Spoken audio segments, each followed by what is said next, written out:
Cleats are fire, literally. These cleats are the most expensive in the world, with over 200,000. And those are only some of the craziest cleats NFL players wore. Is it designer cleats? Maybe Louis Vuitton? First, a player partnered with Buffalo Wild Wings to create cleats for his nickname that he could eat. Ahmad Gardner, Sauce, or at least that's what his chains say, collabed with B-Dubs because he wanted to promote their food, secretly put in hours working there, and because he loved their sauces, they helped him design his own sauce. Some athletes just get a sneaker. I get a sauce. Perfect. But what does that have to do with cleats? Well, that sauce wasn't only for the meat he was putting in his mouth, it also went on his feet. Got the honor to be working with Ahmad Sauce Gardner. We're going to be painting with some flavor. We're going to actually use some of sauce in the paint. He used real sauce on shoots. He's hard though. What's actually dope about it is this is one of the first pairs painted with actual sauce in the paint. Sauce's cleats were customized in black with sauce dripping all over them, and each shoe featured one of Sauce's diamond chains hanging from the laces that were even made with the real sauce. There's even cleats a player wore that came from a video game. But before I tell you about those, let me show you the scariest cleats in NFL history. A lot of NFL players clearly have a weird obsession with horror movies. Starting with Gabe Davis, he wanted to show tributes to some scary white boys. This creepy clown looking ass main character from the movie Terrifier is something that keeps people up at night. So Gabe got dude painted on his cleats.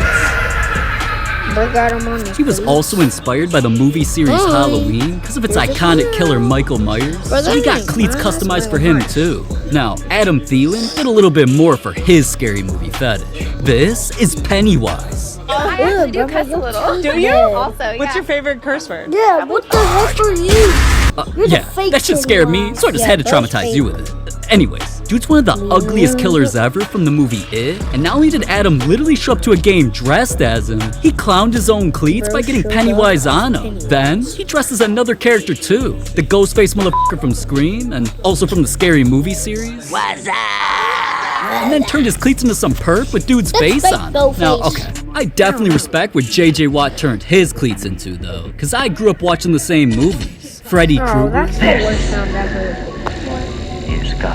Jason Voorhees.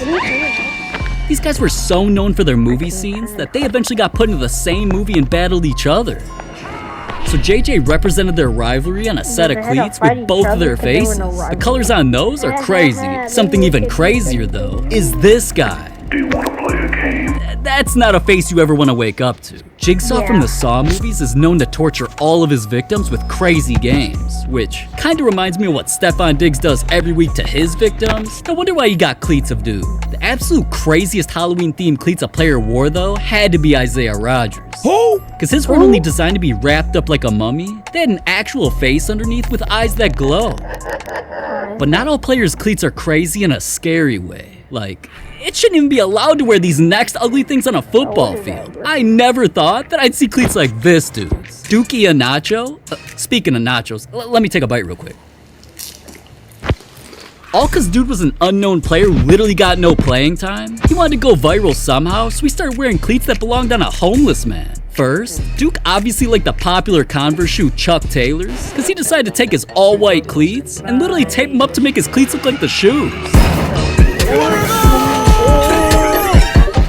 Now, I don't know if dude thought wearing these would make him the next Wiz Khalifa. Chuck Taylor's. You know what I'm saying? We still here, baby. But the tape on Duke's feet was only gonna keep getting crazier. Cause after dude went viral, man showed up to practice wearing some house slippers. And he also loved Nike slides so much, he was always wearing cleats that looked like those on the field.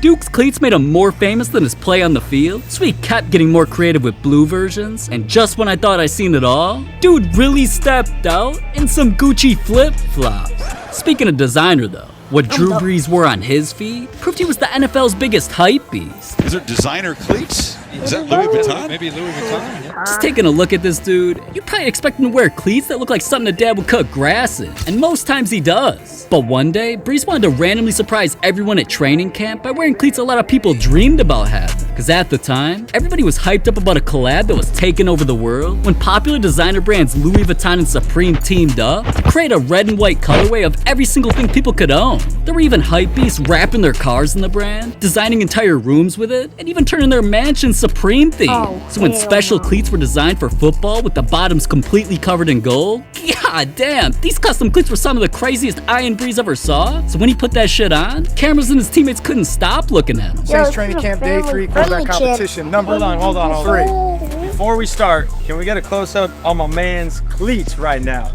Look at the detail. Oh, look at the detail.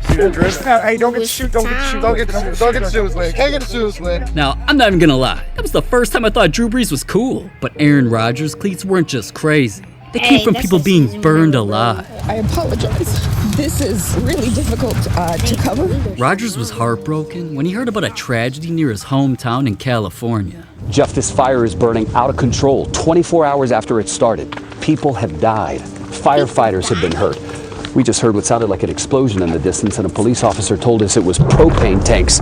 That's another explosion. Rodgers watched as a power line malfunction sparked a flame that lit up everything around. The fire ended up spreading over 150,000 acres of land, so people were literally driving through fire while seeing their town burn to the ground. Oh my, that looks scary.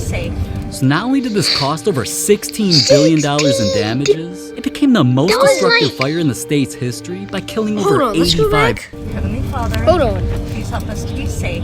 So not only did this cost over $16 billion. Bro, that is literally 1, 2, 3, 4, 5, 6, 7, 8, 9, 10, 11 digits. That's 11. What even is that? 16 trillion? What even is that?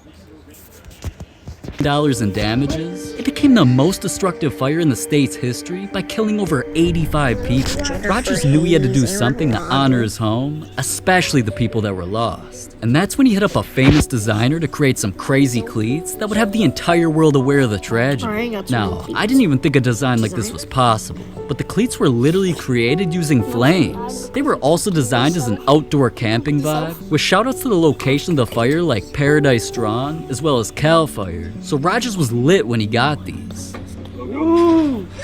So we wanted to do something unique and authentic to you and the story. Wow, you did a great job, man. Thanks, man. And of course, after he got them, he wore them to his next game. Aaron Rodgers making a big show of support for victims of the campfire tonight. That's right. Rodgers wore custom-made cleats. Check them out. Reading Butte Strong and Paradise Strong during the Packers game against Washington. I'm going to be going on to Whatnot to see how many Funko Pops I can buy with just $100. Let me... Damn. You gotta respect Rodgers for dedicating cleats to something bigger than himself. But Justin Jefferson's cleats weren't something to be sad about. Cause not only were they crazy, they came straight out of a video game. He's always been busting people's asses in Madden. No! No, chat! He thought he was sweet, chat!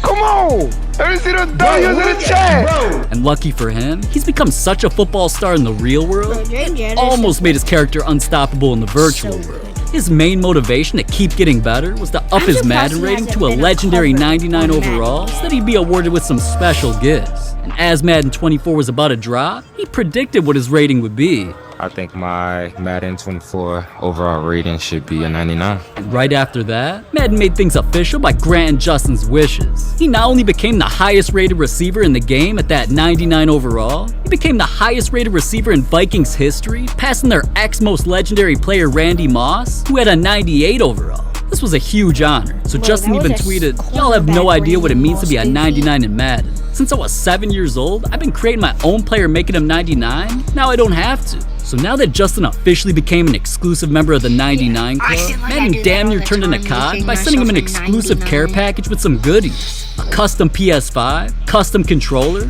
a gold-plated trading card, and the best part, some custom cleats. All gold with his initials, the 99 overall stamp, and to top it off, some crystal-looking diamonds. These cleats had it all. Since Justin's already known for wearing diamonds in his mouth and around his neck on the field, of course he wore them to while out at practice. You already know what I got on my feet. The 99s. And then, he wore them during the first game of the year where he went God mode. Players don't always get cleats over something as innocent as a Madden obsession. Stefon Diggs copped his cleats over a drug addiction. Stefon's addiction started right after making the NFL when he realized he couldn't go a single day without caffeine, especially from Starbucks. Really, coffee like dope to these folks. Every day, same trays, in and out, and I be the one serving. And I don't blame him. Everything on their menu's good as Stefon's love for their drinks is well known because he's gone viral for tweeting that his love for Starbucks is a forever thing. Then they tweeted back saying the love is equal forever and ever. He's posted pics of him at their headquarters where he captioned it as home. Even his jeweler admitted his love for Starbucks by revealing Stefon's new purchase of a diamond Starbucks chain that cost around 5 Starbucks drinks or $15,000. For Stefon, some days it's their coffee and other days it's tea. You should actually pick up a mango black. I drink tea every day. I have to. It's my coffee.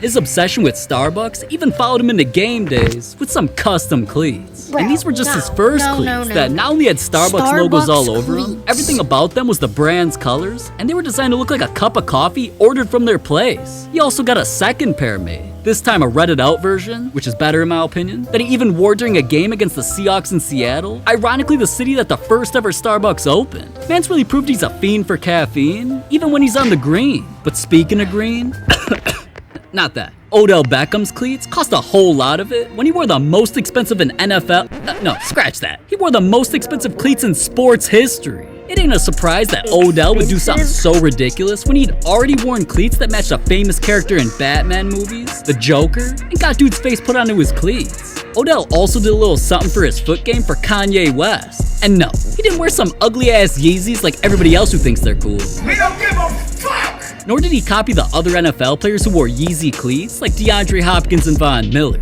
All of those Yeezys had nothing on Odell taking inspiration from Kanye's album cover Graduation when he turned that artistic masterpiece into cleats. The crazy cleats that Odell's worn go on and on. Man's worn ones that were dripping in bait. He's worn cleats from the future. Literally, they came straight out of the movie Back to the Future after Marty McFly wore the famous Air Mags. Our laces, alright. And Odell got those shoes designing the cleats nobody else had ever worn in the game. Odell's even worn a baby blue and gold version of cleats that represented Drake. Now, at that point, I had already thought that nobody could compete with what Odell wore on his feet, and then he set a world record. After Odell signed with the Rams and helped them make a playoff run to the point where they were just one win away from becoming champions, it was time for the proudest moment of Odell's life, and he wanted to make just as many headlines as the Super Bowl itself. So he had a shoe designer spend over 100 hours making cleats that were his team colors over python skin. They included Odell's logo on the tongue, and the Nike swoosh was made of over 1,500 white diamonds. So on the day of the big game, cameras caught Odell pre-gaming and making one-handed catches while rocking the most expensive cleats in history that cost over $200,000. I can't believe dude actually wore those on the field. But as expensive as they were, they don't even come close to what the NFL banned. Like, there's... Tell me if I should do this again, y'all. If I should, please leave a comment. Alright, peace.